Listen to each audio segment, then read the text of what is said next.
Hard Times by Charles Dickens. Chapter 2. Murdering the Innocents. Thomas Gradgrind, sir, a man of realities, a man of fact and calculations, a man who proceeds upon the principle that 2 and 2 are 4, and nothing over, and who is not to be talked into allowing for anything over. Thomas Gradgrind, sir, peremptorily Thomas Gradgrind, with a rule and a pair of scales, and the multiplication table always in his pocket, sir, ready to weigh and measure any parcel of human nature, and tell you exactly what it comes to. It is a mere question of figures, a case of simple arithmetic. You might hope to get some other nonsensical belief into the head of George Gradgrind, or Augustus Gradgrind, or John Gradgrind, or Joseph Gradgrind. All suppositions, non-existent persons. But into the head of Thomas Gradgrind, no, sir. In such terms, Mr. Gradgrind always mentally introduced himself, whether to his private circle of acquaintance or to the public in general. In such terms, no doubt, substituting the words boys and girls for sir, Thomas Gradgrind now presented Thomas Gradgrind to the little pitchers before him, who were to be filled so full of facts. Indeed, as he eagerly sparkled at them from the celergy before mentioned, he seemed a kind of cannon loaded to the muzzle with facts, and prepared to blow them clean out of regions of childhood at one discharge. He seemed a galvanizing apparatus, too, charged with a grim mechanical substitute for the tender young imaginations that were to be stormed away. "Girl number 20, said Mr. Gradgrind, squarely pointing with his square forefinger. "I don't know that girl. Who is that girl?" "Sissy Jupe, sir," explained number 20, blushing, standing up, and curtsying. "Sissy is not a name," said Mr. Gradgrind. "Don't call yourself Sissy. Call yourself Cecilia." "It's father as calls me Sissy, sir," returned the young girl in a trembling voice, and with another curtsy. "Then he has no business to do it," said Mr. Gradgrind. "Tell him he mustn't. Cecilia Jupe, let me see. What is your father?" "He belongs to the horse riding, if you please, sir." Mr. Gradgrind frowned and waved off the objectionable calling with his hand. "We don't want to know anything about that here. You mustn't tell us about that here. Your father breaks horses, don't he?" "If you please, sir, when they can get any to break, they do break horses in the ring, sir. You mustn't tell us about the ring here. Very well, then. Describe your father as a horse breaker. He doctors sick horses, I dare say." "Oh, yes, sir." "Very well, then. He's a veterinary surgeon, a farrier, and a horse breaker. Give me your definition of a horse." Sissy Jupe, thrown into the greatest alarm by this demand. "Girl number 20 unable to define a horse," said Mr. Gradgrind, for the general behoof of all the little pitchers. "Girl number 20 possessed of no facts in reference to one of the commonest of animals. Some boy's definition of a horse. Bitzer, yours." The square finger, moving here and there, lighted suddenly on Bitzer. Perhaps because he chanced to sit in the same ray of sunlight which, darting in at one of the bare windows of the intensely whitewashed room, irradiated Sissy. For the boys and girls sat on the face of the inclined plane in two compact bodies, divided by the center by a narrow interval, and Sissy, being at the corner of a row on the sunny side, came in for the beginning of a sunbeam, of which Bitzer, being at the corner of a row on the other side, a few rows in advance, caught the end. But whereas the girl was so dark-eyed and dark-haired that she seemed to receive a deeper and more lustrous color from the sun when it shone upon her, the boy was so light-eyed and light-haired that the self-same rays appeared to draw out of him what little color he ever possessed. His cold eyes would hardly have been eyes, but for the short ends of lashes which, by bringing them into immediate contrast with something paler than themselves, expressed their form. His short-cropped hair might have been a mere continuation of the sandy freckles on his forehead and face. His skin was so unwholesomely deficient in the natural tinge that he looked as though, if he were cut, he would bleed white.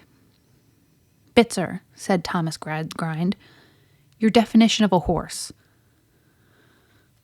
"Quadruped, graminivorous, 40 teeth, namely 24 grinders, 4 eye teeth, and 12 incisive. Sheds coat in the spring. In marshy countries, sheds hooves too. Hooves hard, but requiring to be shod with iron. Age known by marks in mouth. Thus, and much more, Bitzer." "Now, girl, number 20, said Mr. Gradgrind, "you know what a horse is." She curtsied again, and would have blushed deeper if she could have blushed deeper than she had blushed all this time. Bitzer, after rapidly blinking at Thomas Gradgrind with both eyes at once, and so catching the light upon his quivering ends of lashes that they looked like the antennae of busy insects, put his knuckles to his freckled forehead and sat down again. The third gentleman now stepped forward. A mighty man at cutting and drying he was, a government officer, in his way, and in most other people's too, a professed pugilist, always in training, always with a system to force down the general throat like a bolus, always to be heard of at the bar of his little public office, ready to fight all England. To continue in fistic phraseology, he had a genius for coming up to the scratch, wherever and whatever it was, and proving himself an ugly customer. He would go in and damage any subject whatever with his right, follow up with his left, stop, exchange, counter, bore his opponent. He always fought all England to the ropes, and fall upon him neatly. He was certain to knock the wind out of common sense, and render that unlucky adversary deaf to the call of time. He had in it charge from high authority to bring about the great public office millennium, when commissioners would reign upon earth. "Very well," said this gentleman, briskly smiling, and folding his arms. "That's a horse. Now, let me ask you girls and boys, would you paper a room with representations of horses?" After a pause, one half of the children cried in chorus, "Yes, sir!" Upon which the other half, seeing in the gentleman's face that yes was wrong, cried out in chorus, "No, sir!" as the custom is in this examination. "Of course, no. Why wouldn't you?" A pause. One corpulent, slow boy, with a wheezy manner of breathing, ventured the answer, because he wouldn't paper a room at all, but would paint it. "You must paper it," said Thomas Gradgrind, "whether you like it or not. Don't tell us you wouldn't paper it. What do you mean, boy?" "I'll explain to you then," said the gentleman after another and a dismal pause, "why you wouldn't paper a room with representations of horses. Do you ever see horses walking up and down the sides of rooms in reality? In fact, do you?" "Yes, sir," from one half. "No, sir," from the other. "Of course no," said the gentleman, with an indignant look at the wrong half. "Why, then, you are not to see anywhere what you don't see in fact. You are not to have anywhere what you don't have in fact. What is called taste is only another name for fact." Thomas Gradgrind nodded his approbation. "This is a new principle, a discovery, a great discovery," said the gentleman. "Now, I'll try you again. Suppose you were going to carpet a room. Would you use a carpet having a representation of flowers upon it?" There being a general conviction by this time that "No, sir," was always the right answer to this gentleman, the chorus of "no" was very strong. Only a few feeble straggles said yes, among them Sissy Jupe. "Girl number 20, said the gentleman, smiling in the calm strength of knowledge. Sissy blushed and stood up. "So you would carpet your room, or your husband's room, if you were a grown woman and had a husband, With representations of flowers, would you? Said the gentleman. Why would you? If you please, sir, I am very fond of flowers, returned the girl. And is that why you would put tables and chairs upon them and have people walk over them with heavy boots? It wouldn't hurt them, sir. They wouldn't crush and wither, if you please, sir. They would be pictures of what was very pretty and pleasant. And I would fancy, aye. But you mustn't fancy, cried the gentleman, quite elated by coming so happily to his point. That's it. You're never to fancy. You are not Cecilia Jupe, Thomas Gradgrind solemnly repeated, to do anything of that kind. Fact, said the gentleman. And fact, repeated Thomas Gradgrind. You are to be in all things regulated and governed, said the gentleman by fact. We hope to have, before long, a board of fact, composed of commissioners of fact, who will force the people to be a people of fact, and nothing but fact.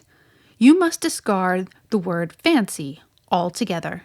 You have nothing to do with it. You are not to have, in any object of use or ornament, what would be a contradiction in fact. You don't walk upon flowers in fact. You cannot be allowed to walk upon flowers and carpets. You don't find that foreign birds and butterflies come and perch upon your crockery. You never meet with quadrupeds upon up and down walls. You must not have them represented upon walls.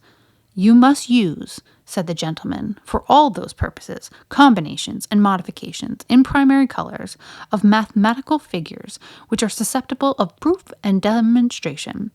This is the new discovery. This is fact. This is taste. The girl curtsied and sat down.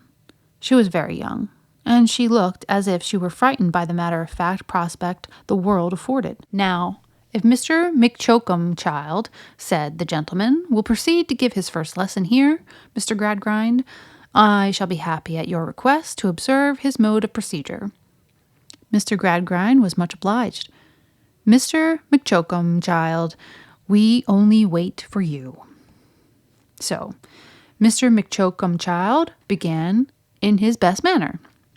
He and some 140 other schoolmasters had been lately turned at the same time in the same factory, on the same principles, like so many pianoforte legs.